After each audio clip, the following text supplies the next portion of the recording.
Hi, I'm Arin. And I'm Jonathan. And you're listening to Part the Mist. We are a pair of ADF Druids here in Portland, Oregon. And we're here with Red, Ember, today to talk about our Dionysus ritual. This is going to be a fun recording. So, Ember, tell us about all the David Bowie goodness. Okay. Anyway, if you didn't catch it, my name is Ember, and I was co-leader with Glenn for our Fall Equinox ritual that happened this past Sunday. We honored Dionysus, and we decided to put a modern flair onto it because, well, with Dionysus, you kind of have to. Okay, begin at the beginning. A very good place to start. When Glenn and I got together to co-write and co-lead this ritual, we were both of the same mindset that we didn't want it to be somber. We didn't want it to be low energy. We didn't want it to be like the monks in Monty Python beating their heads against the tablets. 2016 has been really, really weird. A lot of us have suffered losses on many different levels. People have lost relationships, jobs, been misplaced from their homes, people dying left and right, or at least it seems like they're dying left and right. And it's just been a very rough year. And Glenn and I wanted to make sure that people focused on the accomplishments that they've had so far this year, because there have been accomplishments. And by golly, we've made it this far, so we deserve one hell of a pat on the back. So a festive occasion was needed, and that's where Dionysus came in. We both agreed that we wanted to include, for the first time, some modern songs. We wanted to do that because in the Hellenic tradition of Dionysus, it was very much a revelry in the streets. People would process through the town, playing their music and dancing and drinking to Dionysus. Well, I don't know if you've heard any of the Greek music from centuries and centuries ago, but it's not very easy to connect to. In a modern sense. In a modern sense. I mean, you hear the tempo, you hear some of the strings that sound like they're off key, but not really.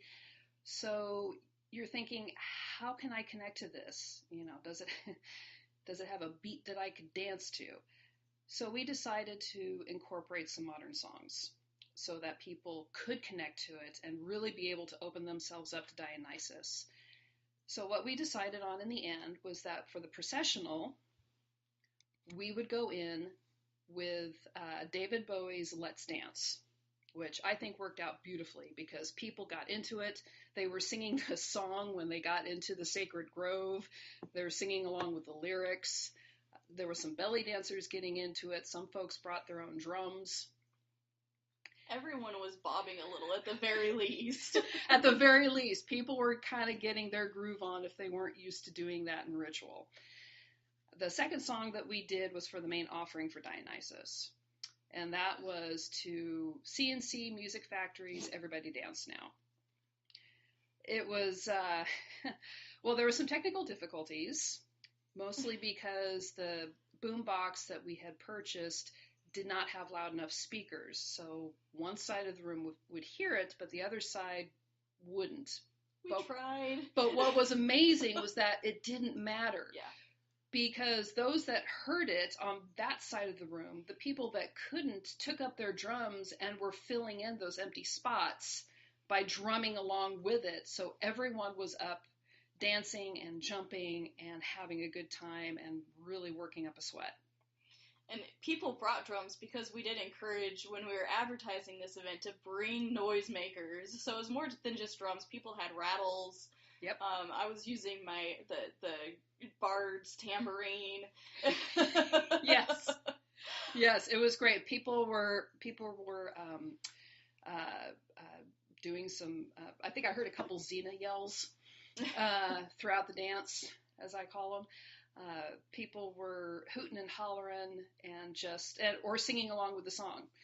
And finally, the third modern song that we used after the Waters of Life was David Bowie's Dance Magic Dance from the movie Labyrinth.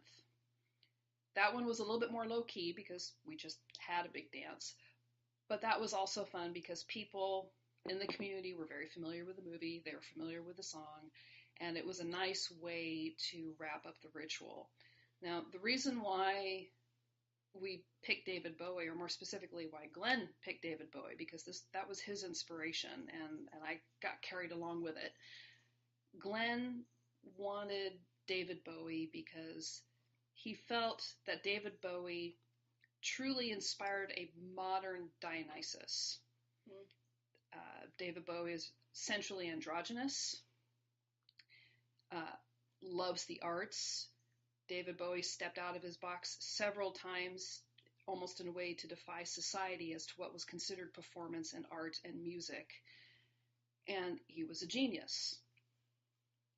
So as soon as Glenn explained that, I was on board going, yes, let's pick some David Bowie songs that people will be familiar with. As far as across generations, we didn't want to go too far back with like Ziggy Stardust, but we wanted to focus on some of David Bowie's songs that either had the word dance in it or at least had a upbeat enough tempo to where people could dance to it. And no Major Tom.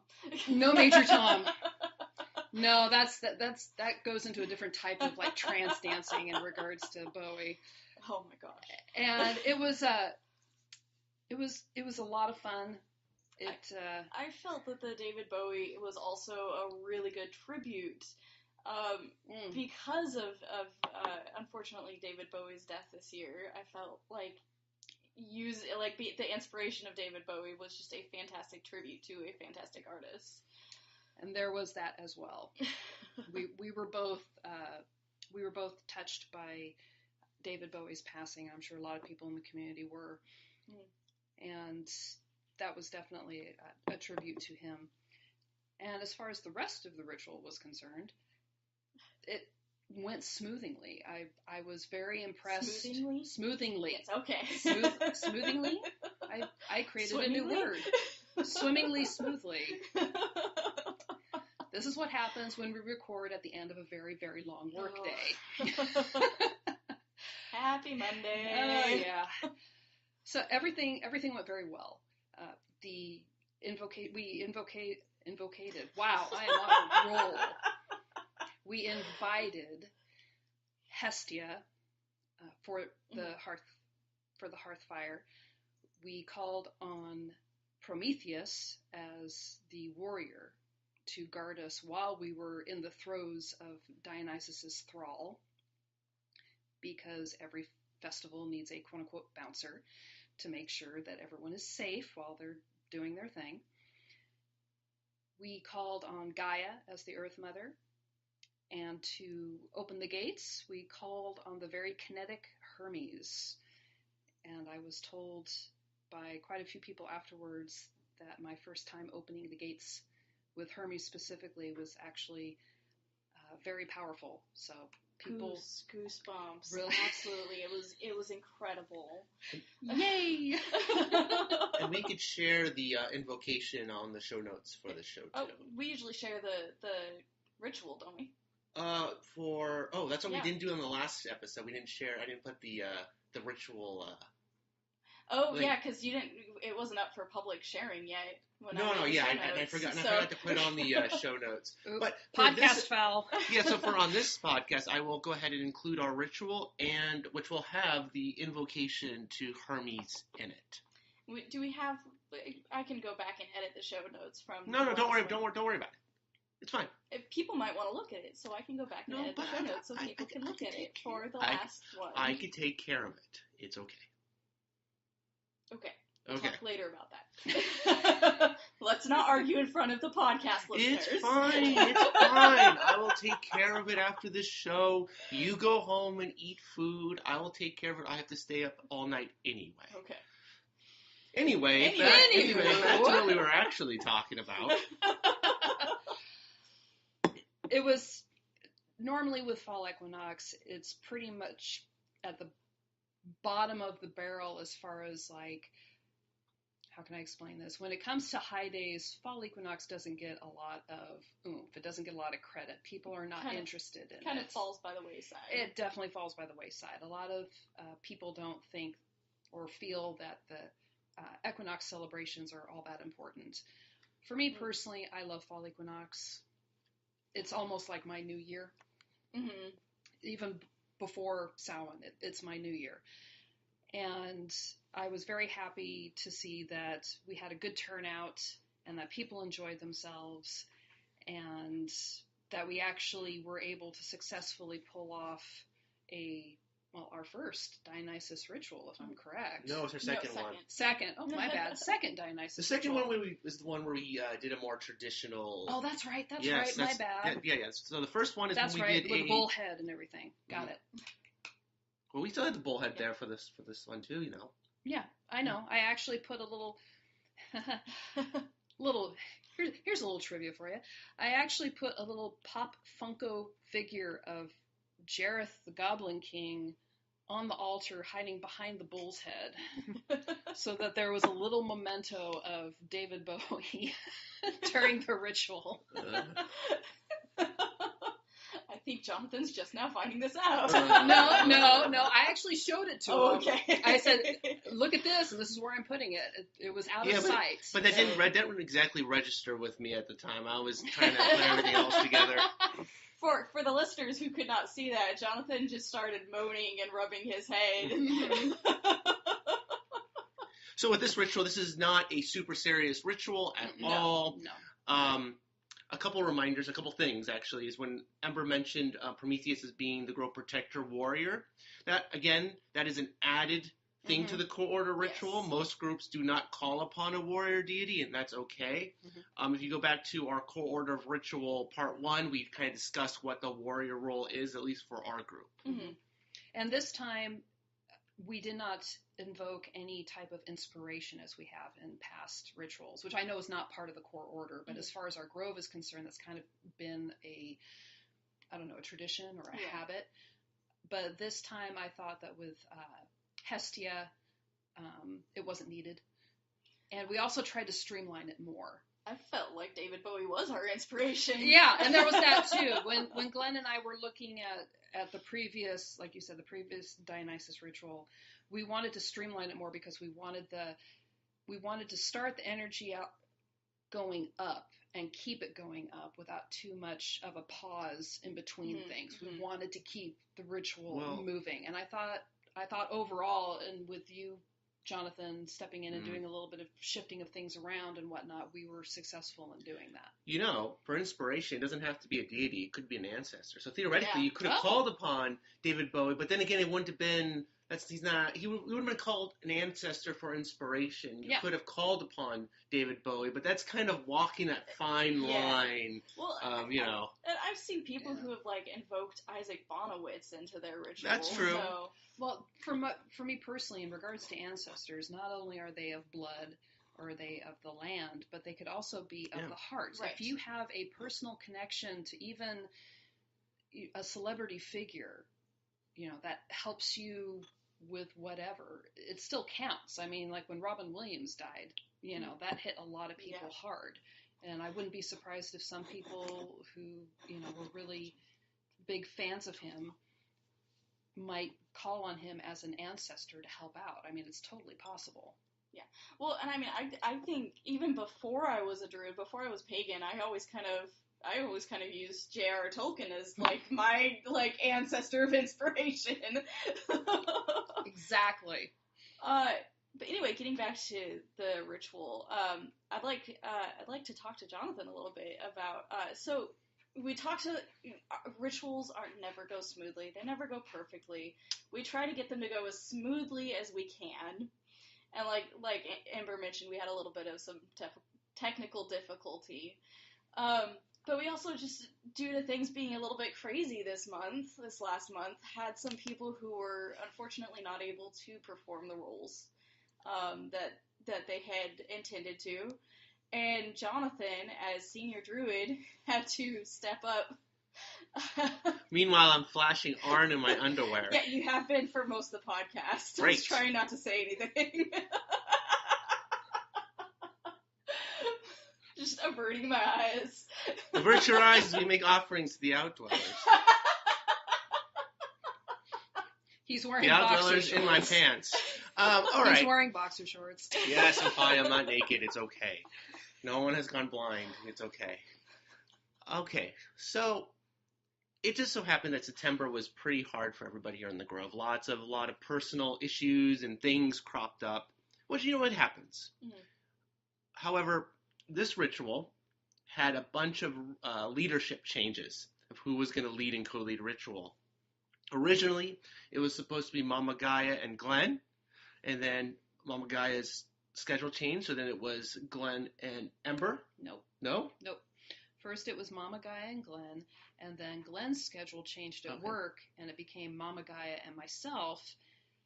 Then Mama Gaia's schedule changed to where she was unable to, but Glenn's changed again, and he was able to come back and co-lead. So, yeah, there was that kind of But then he couldn't co-lead, so then I had to come and lead this ritual.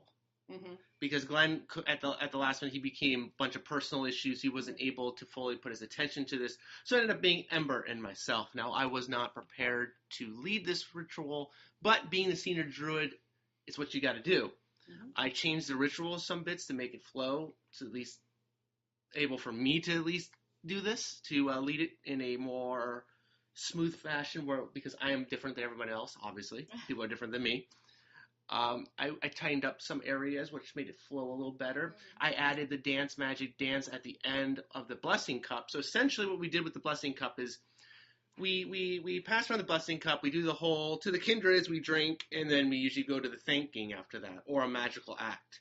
Well, I wanted the Blessing Cup to be thanking from just the kindreds only, and then we would receive our blessings from Dionysus through the dance magic dance. So I kind of separated them. So I said, you know what? Instead of having the blessing cup, instead of the whole pour the waters, let's sing pour the waters and then do dance magic dance. Because beforehand it was, well, we won't do pour the waters. We'll just play dance magic dance. Well, no one's dancing when you're pouring the waters. So that would have been a little weird.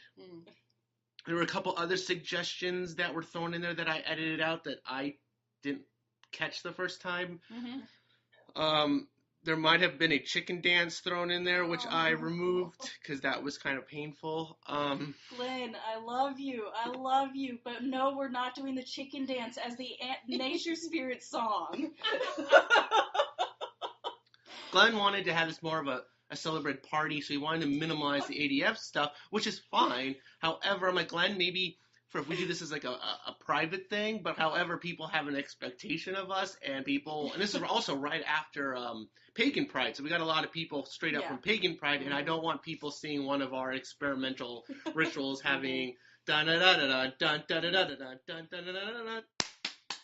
We don't need that. So I had to take over, and I was not prepared because this happened the week before. It was like crap. So, but however, we end up having close to 40-ish people show up, and we all had fun. We ran into another issue when we arrived at a ritual space where we normally do it outside. They had a whole huge pile of wood chips in the middle of our ritual area. Arin it's more like a mountain. Yeah. So Arin comes up to me going, "Oh my God, what are we gonna do?" And I'm like, "Calm down." I wasn't panicking. Yes, you were. I was freaking out, but I was not. I was not pulling my hair out. Panicking. Oh no! I went up to you. I was like, "So we have kind of a major issue." So while Arin was panicking, I went ahead and whatever. I have come massive strides in controlling my anxiety this year. Okay. Anyway, so I go, and thankfully the office lady for the church was there. So I went and talked to the office lady, like, "Hey, we seem to have an issue here. There's a big pile of wood chips in our area." And she's like, "Oh my God, I forgot. I told them that it was okay for them to dump it there. I'm sorry. What can we do to fix this?" We ended up getting the whole sanctuary area. Now, it was such a beautiful day outside, I mean, it was pouring the week before. Like, great, it's going to be a great day to have ritual outside, and then we ended up having to do it inside in the main sanctuary, and it worked great. However, when we were all dancing, it got really, really hot inside. Really, really hot, which means that people were moving and dancing, so that's always a good thing. Plus, it was nice because we were able to, quote-unquote, automize the ritual area a lot easier. Amber thought ahead and brought some wonderful autumn leaf garlands and some autumn leaves to actually throw onto the floor and whatnot, so it actually looked like fallen. That's actually part of that's Grove stuff. Yeah. Well, but anyway, the fact that she was like, "Hey, can I do this?" And I'm like, "By all means, knock yourself out. That would totally work because we wouldn't have been able to do that outside." Yeah. So I mean, it all worked out for the best. And I also want to add that in regards to the Dionysus dance. Amber in our grove went to many hours painstakingly creating these awesome cotton containers and leaves.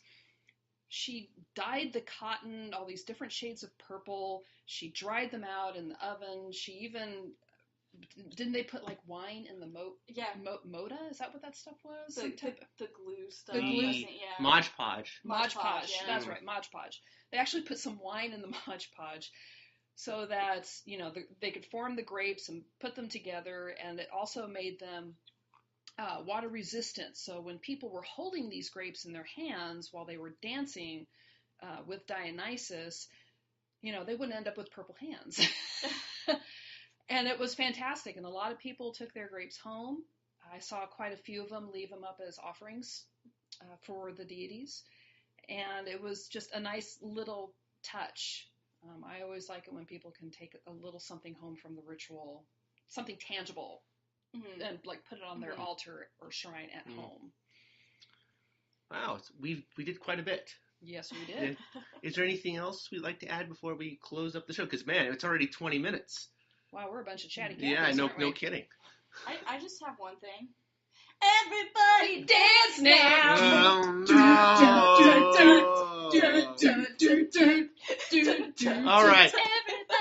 All right. With that, we're gonna go ahead and end the show, and hopefully Arin and Ember might be back for the next one if I haven't killed them. So thank you everyone for listening. Stay tuned for our next episode. It will be on the Roman Hearth Culture. So stay tuned. We'll see you next time. The White Mountain Druid Sanctuary at Trout Lake Abbey is a monastery seminary organized following the tradition of Arnriocht Féin, a Druid Fellowship, a worldwide church also known as ADF. Our mission is to promote the public worship of the gods, the earth, our ancestors, and the spirits of the land through classes and workshops, ritual and service, and to provide a place of pilgrimage where pagans of all kinds may find connection to the spirits through worship and reciprocity. The sanctuary is housed at Trout Lake Abbey, a bed and breakfast, retreat center, and organic farm. Located at the sanctuary is a small sanctuary building and numerous shrines to various gods, including the Morrigan, Cernunnos, and the spirits of the land. Trout Lake Abbey and the sanctuary are located at 46 Stoller Road in Trout Lake, Washington. Come and see us. Worship at our shrines. For more information, send an email to druidkirk@gmail.com. mail.com, mail.com, mail.com, mail.com, mail.com.